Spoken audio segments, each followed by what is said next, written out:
नमस्कार दोस्तों, आज मैं लाई हूँ मालती जोशी जी की लिखी कहानी औकात। तो प्रस्तुत है कहानी औकात। खेल अपने पूरे यौवन पर था। मीना की पतली नाजुक उंगलियाँ अपना कमाल दिखा रही थीं। हर शॉट के साथ एक एक गोट भीतर जा रही थी। यह क्वीन और आ जाए बस फिर तो गेम उनका ही है। सामने बैठे प्रवीण भैया बार बार जता चुके हैं, मिन्नू हमारे भरोसे ना रहना, जो कुछ भी करना है तुम ही को करना है। अरे मरो, अब बस भी करो। कूलर की घरघराहट को भेदती मौसी की उनींदी आवाज़ उभरी। कसम है जो इस खटखट के मारे जरा भी आंख लगी हो। मम्मी अब झूठ तो मत बोलो, रीता ने तपाक से जवाब दिया। 1 बजे जो मुंह ढाँप कर सोई हो तो पूरे 3 घंटे बाद तुम्हारी आवाज़ सुनाई दी है। तो क्या 4 बज गए? मौसी ने मन ही मन हिसाब लगाया। अरे तो अब चाय वाय भी बनेगी या खेल ही होता रहेगा? शॉट लगाते हुए मीनू का हाथ अकारण ही कांप गया। चांस बेकार चला गया। नीता ने लपक कर स्ट्राइकर उठाते हुए कहा, मम्मी अब प्लीज़ डिस्टर्ब मत करो, इतनी दोपहरी में तुम्हें चाय की पड़ी है।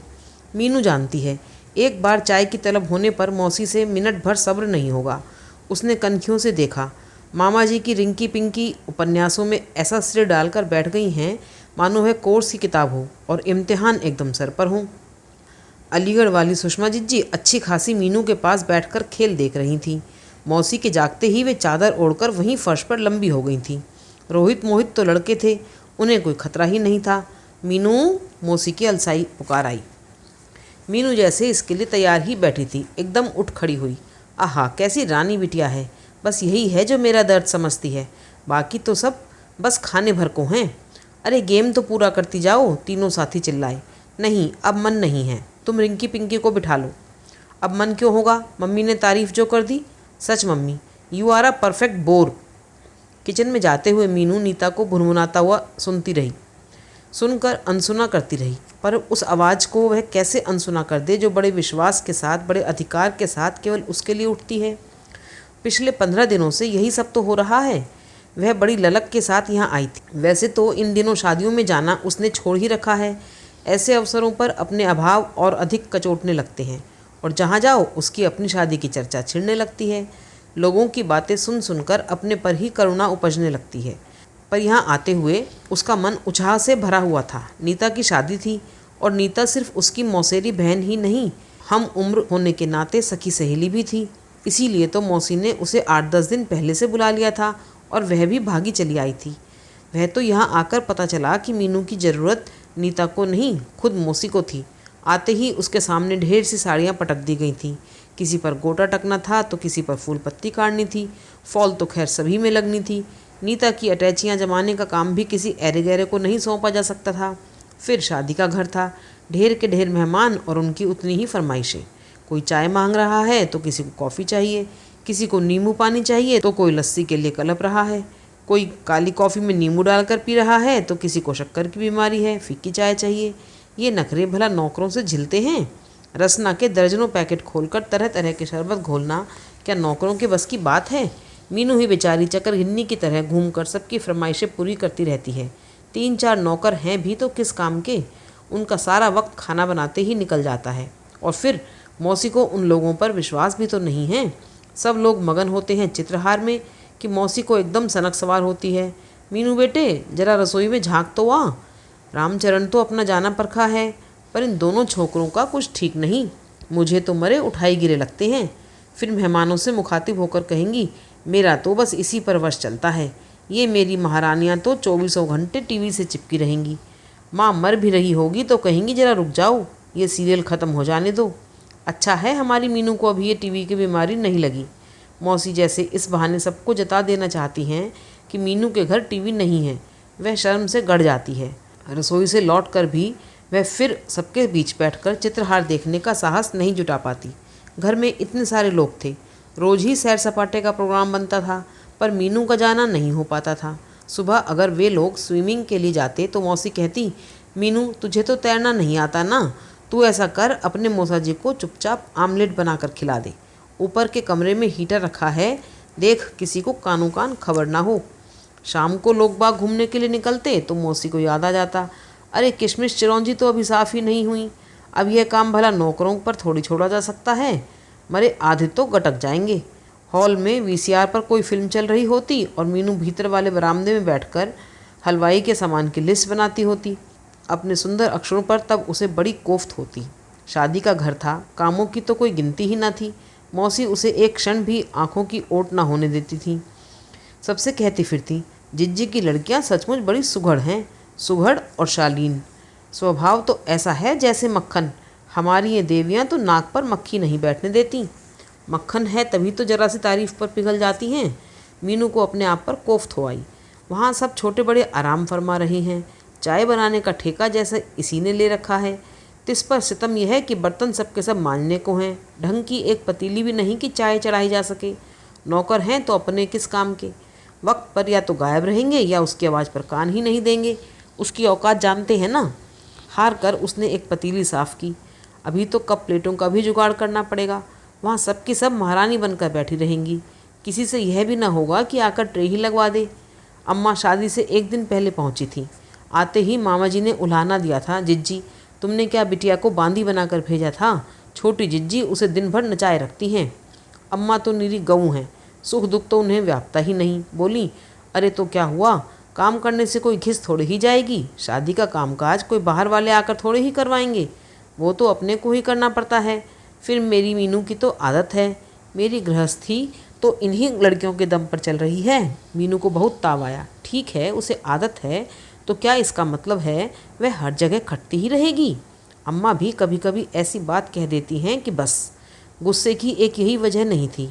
अम्मा नीता के लिए तो 700 की साड़ी लेकर आई थी, पर मीनू के लिए कुछ भी नहीं, जबकि अम्मा जानती थीं कि शादी में पहनने लायक उसके पास कुछ भी नहीं है। अम्मा ने वायदा भी किया था और अब बिसूर रही थी। क्या करें बिन्नो, यहाँ का नेक दस्तूर पूरा करते करते ही दम फूल गया। ऊपर से हम दोनों का किराया।